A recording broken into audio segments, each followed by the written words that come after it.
Hi, and welcome to Podcasting 101 with Rachael.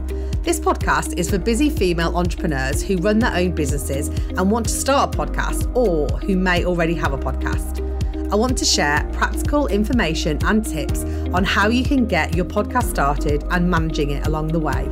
I'll also be interviewing other female podcast hosts to give you real insight into what it's like having your own podcast.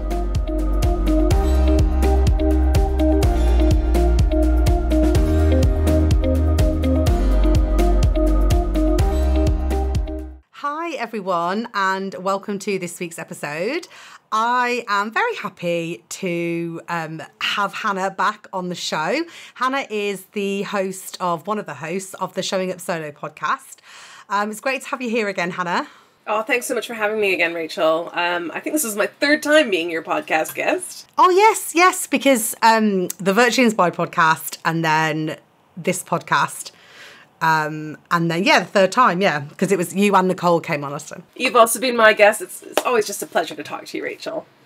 Yeah, I just love talking to you, and especially about the subject that we're going to talk about today. So Hannah is, if you don't know Hannah, is a marketing expert and is now a coach as well, and we can talk a little bit about that later, but she has been helping me massively with my copy for my website and an email sequence for a lead magnet that I'm creating for my business. But today we'd like to talk to you about content and repurposing your podcast in the best way possible, working smarter, not harder, as we like to say. Hannah, why don't you tell us about what your tips and advice are around creating content from your podcast and the way to work smarter, not harder? Yeah, absolutely. Well, just to give some context, so as you said, I'm one of the hosts of Showing Up Solo, which is a video podcast. And that actually came out of, in the summer of 2021, Instagram announced we're not a photo sharing platform anymore, we're a video sharing platform. And everyone was like, oh my God, now we really can't avoid video content anymore. And I had started I started doing lives regularly, but the problem is an Instagram live is stuck on Instagram. And I teamed up with fellow solopreneur Nicole, and we decided, we have really great conversations, let's just record those. And we can put them on YouTube, we can put them on Instagram, and we know a very good podcast manager who can convert them into a podcast. Insert Rachael here. Thank you.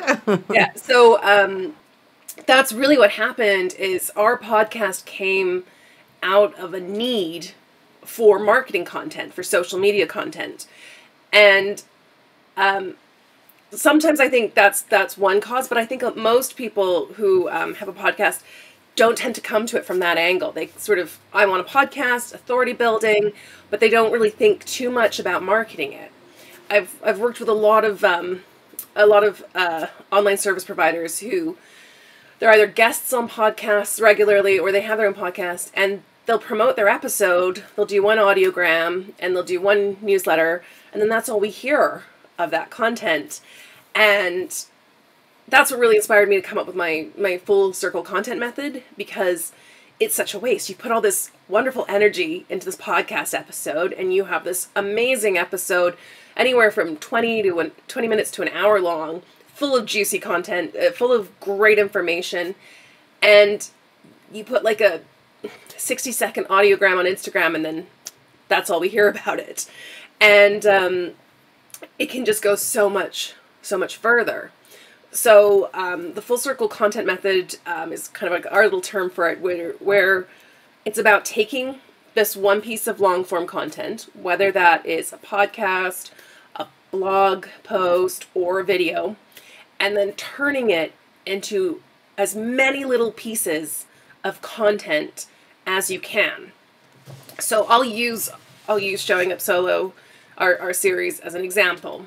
So we record one video, that video goes onto YouTube, we post the whole video on Instagram as well, we put it on our website as a post, like as a blog post, which helps boost our search engine optimization.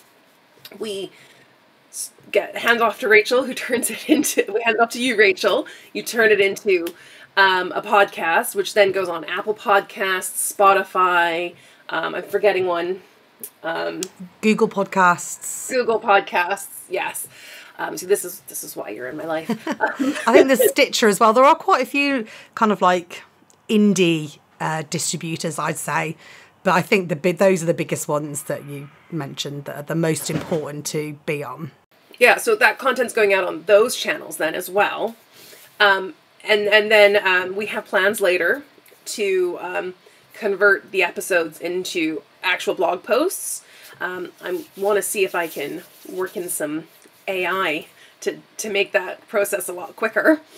But we take the transcripts from those episodes, and the plan is to convert those into blog posts eventually, but they also come in very handy for creating show notes. And now we have 3 pieces of long form content already on tons of platforms. Then we can take those and chop them up. So I, for example, would take an episode of Showing Up Solo, and I would find all the really good juicy nuggets that fit into 20 seconds to a minute, and cut them using a software called CapCut, and make them into Reels content, or YouTube Shorts content, or TikTok content. And then I can pop them in my social media scheduler and just have them going out on autopilot. I can write little posts pointing it out, like saying, oh, check out this, or we expand on this point in this episode. I turn it into newsletter content.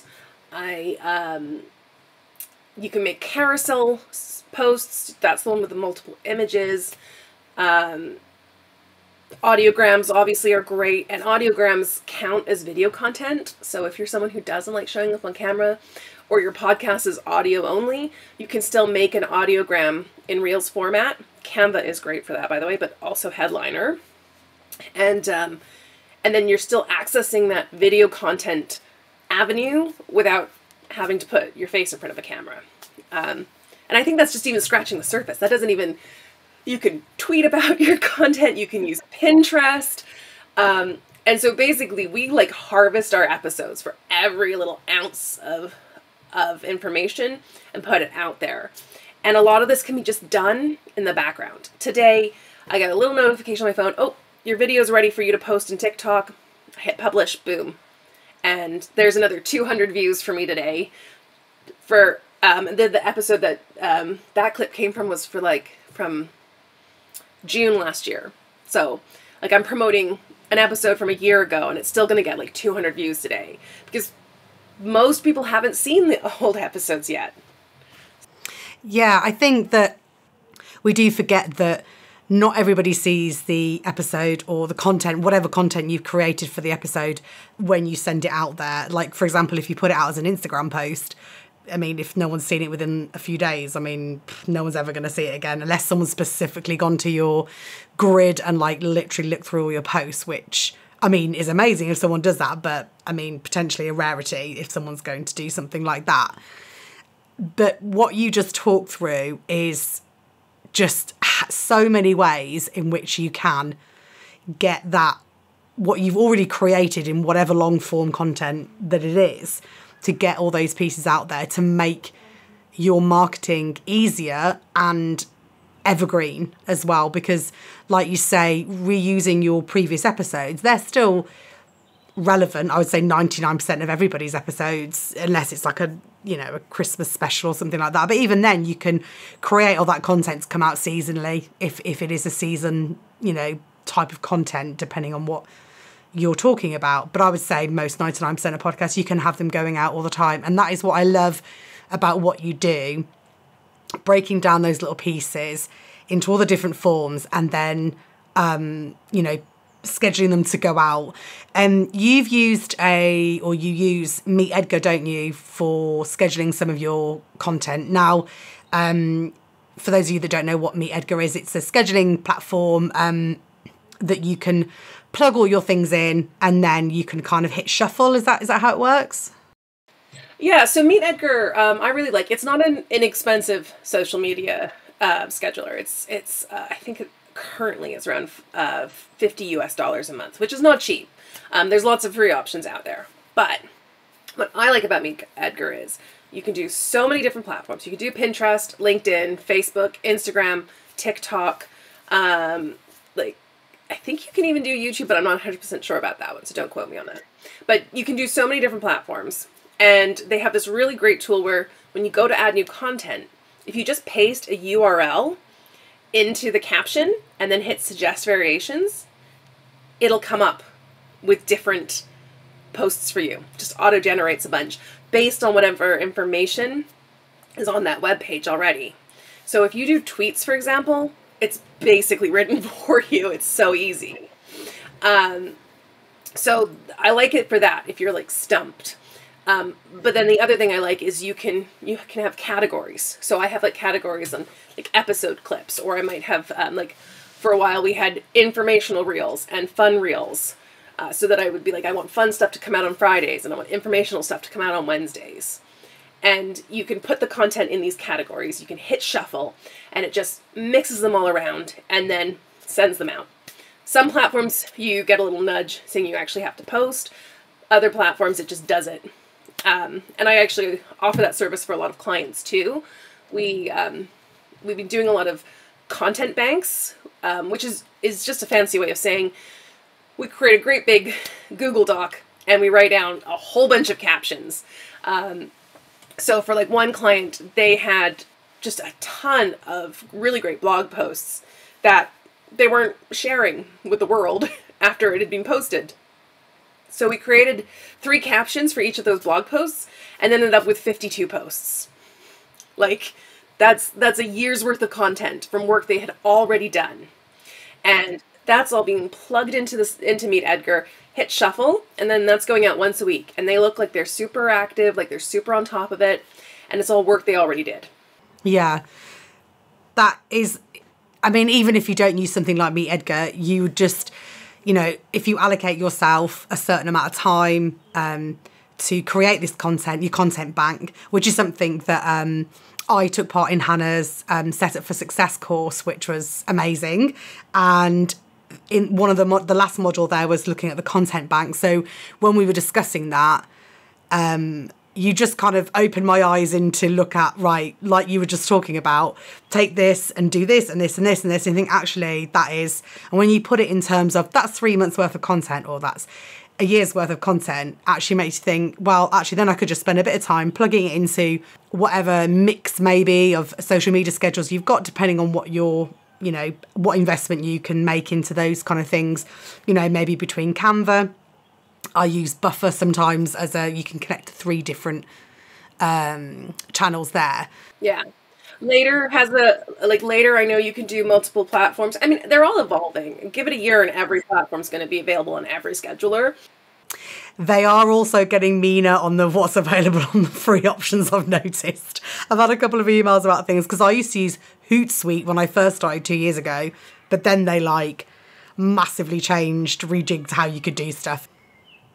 But a lot of the other platforms are actually, like, for example, with YouTube. Sorry, I didn't mean to throw out there, but like with YouTube. No, it's fine. You know, because you go in there when you schedule our episodes. I've scheduled YouTube shorts to come out every Tuesday and Thursday until August. Yeah. So I don't have to. Well, I discovered that a few months ago. I was like, oh my God, Hannah's been busy. I know, and this was all content we'd already made. I just chopped up the episodes. I got like maybe 3 or 4 clips from every episode. So we had like 26 episodes, I think it was, something around that. It was like 25, 26 episodes, and I made like 3 clips from each. It's like 75 videos that I've made from content we already have. I haven't even had to touch the latest episodes of this year. I haven't even had to go in and chop those up yet because I haven't run out of content yet. And I just put them in YouTube and you can schedule them in YouTube. You can with Facebook, you can schedule them ahead of time. LinkedIn, you can schedule ahead of time on the platform. Reels. I love that new feature. Yeah, me too. Reels is because you can do the mentions. Sorry to interrupt. Yeah. You can do the mentions, which is that was my one bugbear about using a third-party platform, I guess, to schedule into LinkedIn. Especially when you're doing interview podcast episodes, as like most of mine are now, and unlike yourself do. And if you have to go back in and edit, I've heard it can really affect your performance because you've had to go back in and edit the episode and all those kind of things. So actually being able to schedule it straight in the platform, you can mention them, then schedule it. I think that's just like, that's a game changer. And if you still need like the shuffle feature, like you can always put it in a thing that has a shuffle option and then set it as a notification, and then you can put it over on the platform and then post it manually so you can get the tagging in. But yeah, like so many platforms allow you to schedule it ahead of time too. So it's just getting easier and easier if you know how to make the most of your work. And this is where what we're talking about, working smarter, not harder. You don't have to reinvent the wheel every time you post content. Like you said, like 90% of people's content, whether it's a podcast episode, a blog post, a video, it doesn't go out of date immediately. It's one thing if you're like John Oliver on Last Week Tonight and, you know, the whole point of the show is that it's talking about the events of the past week. Okay, so his content, he's not going to be able to repurpose, but that's a totally different.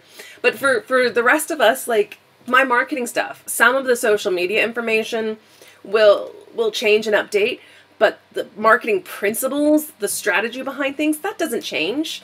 Everyone still needs to know who their ideal client is. Everyone still needs to have long-form content and short-form content. Everyone still needs to have email marketing and a website. So all that information is still very useful and very powerful. And one thing that I've started doing this year, because I'm guilty, as so many other solopreneurs are, of neglecting the email list.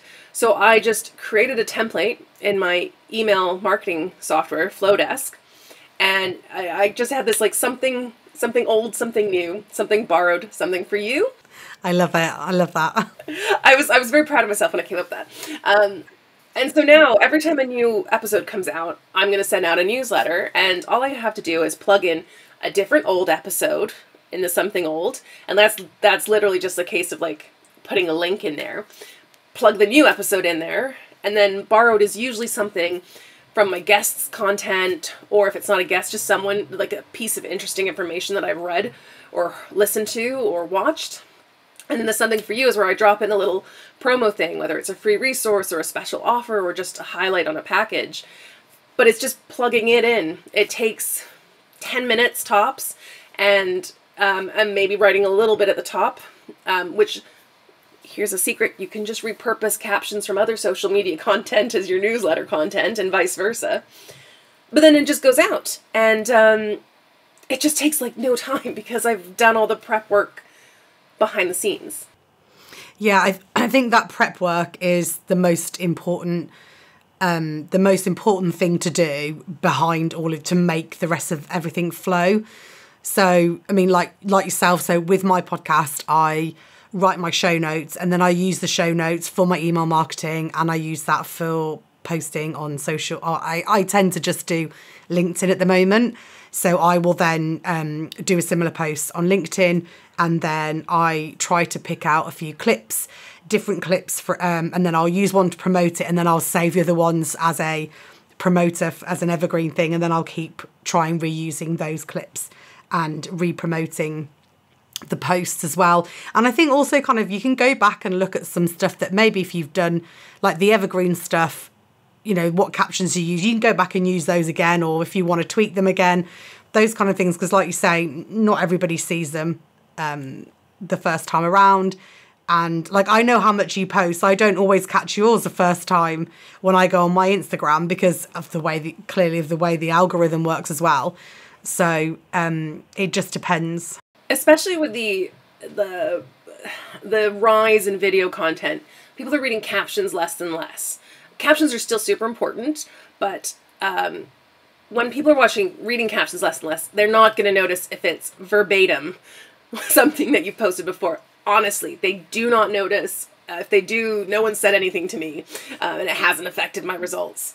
So you can just use the same captions and then change the graphic or the video attached to it. Maybe use a trending reel idea to go with the caption to get people to read the caption.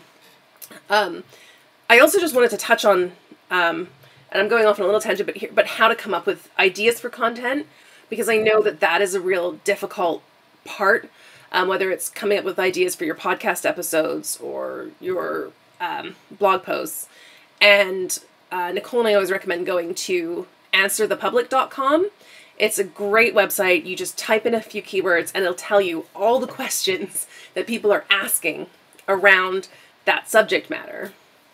And then then what we recommend you do is pick a couple, just select all the ones that you know you can answer, and then take one of those and write down the key points that you need to cover to effectively answer that. And then you can take each of those key points and turn that into a post. And now suddenly you've got anywhere from 3 to 10 pieces of content from one question. And that question is something you can answer in an episode. Or maybe you break it down and you answer the 3 things in the episode, one per episode. And when you start to think of things in terms of this cascading effect, it's almost like a multi-layered marketing scheme for your own marketing. Yeah. Pyramid scheme, yeah. Yeah, it's like pyramid marketing. Yeah. That's why we went with full circle, because we wanted to... Yeah, because our idea with the full circle content was that you take one idea and you make a long form, and then you break it into smaller forms. And then you take one of those smaller forms and you expand on it in another long form, which then becomes more, so it just keeps going. You go long form to short form to long form to short form to long form, and round and round and round. And it can go on as long as you want it to. Yeah, I've used Answer the Public as well, and that's really helped me. I think when I was first starting this podcast, I kind of wrote down every question I think somebody might be asking me if they would want to start a podcast. And then I did look on Answer the Public as well. And that helped me with framing what topics I wanted to cover, what topics I felt like my ideal listener would want to hear from me, from a podcast, to help them. So what would be your biggest, or what would be your advice around kind of getting started in terms of, so I've got my podcast, I've done my podcast episode, what do I do now? Yeah. What would be your biggest, knocking the desk there, biggest tip around somebody getting started with doing that, with batching and things like that? Okay, so I like to work in 3s. It doesn't have to be 3s. It's just, for me, it's always 3. So let's say you've got a podcast series that you've been doing. You've got 10 episodes, just for easy numbers. Take each episode and write 3 captions that will promote that whole episode in its entirety. So, that's more like a wide, the long view, right? This is what we're going to cover. Here's a couple points. Here's who was on it. And so now write just 3 variations. They don't have to be completely different and unique. It's just a slightly different way. Maybe one has bullet points. Maybe one has more of a story form. Maybe one has pulls out a key piece of information and says, listen for more. And that now you've got three captions for each of those episodes. So now you're up to 30 captions, right? If you've got the 10 episodes, now you've got 30 captions. To go with that, you can... if you have a video with your podcast, awesome, publish the video. If you don't, you can always use Headliner to create a video for the entire podcast episode, and it's just an audiogram, but it's for the whole episode. And so you've got that to publish, right? Or you can just do a little graphic that says, check out this episode, link in bio. Then you're going to take your podcast episodes one by one, and you're going to list all the really good nuggets of information. Maybe you made a really good metaphor, or you told a really good anecdote that's relevant to your audience, or you expanded on one particular point really concisely. Find all those little juicy bits and create a short piece of content for them, like a short video, whether it's a video or an audiogram, but a little nugget of 20 to 60 seconds of information. And then write a caption to go with each of those. And if you're like me, I again, just maybe aim for 3 for each episode. Just I'm going to get 3 from every episode. Because then that brings you up to, okay, now I have to do my math, but you know, at this point we're getting like 4 pieces of content per episode, right? Yeah. So that's 40 pieces of content. We're already getting pretty high up there in terms of how far that can go. And then you can take those points and you can think, how can I expand on this? So I touched on this point. Maybe then I'll write another piece of content that expands on it and says, if you want to dig more into this topic, check out this episode. So it's like separate content that refers back to the episode. But that's how I like to see it, is yeah, like there's promoting the episode in its entirety, and then there's reusing the golden nuggets of information that are within that content, and then creating visual assets and captions that can be used multiple ways. The captions you use on Instagram can be used on LinkedIn, can be used on Facebook. Twitter, it's like 240 characters, so it's pretty succinct, and you have about the same amount of space for a TikTok, so if you write a tweet, you can pretty much use it as a TikTok caption. And once you have those, so you just find the variations for each asset. And then you can create alternating visuals. So for example, if you do have video content, create a little video clip and make an audiogram and make a stationary graphic. Now you have 3 different types of visuals per caption. So suddenly one post has become 3 posts. So now we're talking about having 12 pieces of content from one episode. So if you have 10 episodes, that's 120 pieces of content, and start working that way. Like, what can I do and think about Reels, Instagram Reels, YouTube Shorts, and TikTok, pretty much the same right now. They all, in terms of timing, I think there's still some limits on YouTube Shorts, how long they can go, but TikTok, you can have up to 10 minutes now. Instagram, you can have as long as you want. So I've noticed that on Instagram, actually. I hadn't quite realised they'd gone that far, because some of the Reels I was like, wow, this is going on for ages. Yeah, Reels they've just rebranded any video content on Instagram as Reels. So even if it just has a GIF on it, if it's a .mp4, it counts as a Reel. So and there's platforms like CapCut is really handy. That's what I use to create all my shorter videos that I use on TikTok and YouTube. And I plan to use on Instagram too when I get around to scheduling it. But yeah, if you think about, okay, so whatever I create whatever video I create, I can use it on Reels, I can use it on YouTube, and I can use it on TikTok, but it's just the one video. It's the same piece of work, but I've got 3 different platforms out of it. And then on Instagram, if I create a graphic, I can use that same graphic for LinkedIn and for Facebook, And so it's just about trying to think of how thin can you stretch everything? How far can you go? How many times can you reuse it? Instead of focusing in narrowly on okay, I need Instagram content, think about what contents are cohesive across all the platforms, which admittedly, if you're not in the industry, can be a little overwhelming. It's one of the reasons that we created a guide to creating full circle content that has a nice little table that shows you all the different options to make it really easy to follow. Yeah, but you have really broken it down and showed everybody how you can take that content and build on that for your, you only have to, if you're not on all the platforms, that's fine. You're on one platform, you can take all that content and use it for that one platform, plug it into your scheduler or make a note to remind yourself to post it. But thanks, Hannah, that has been really great. I feel like you've really broken down what it takes to repurpose your long form content into making everything much more easy for yourself. Have you got any last piece of, you've given loads of advice during this episode. Have you got anything else you'd like to add that we haven't touched on yet? The major thing is think about what your audience wants to know.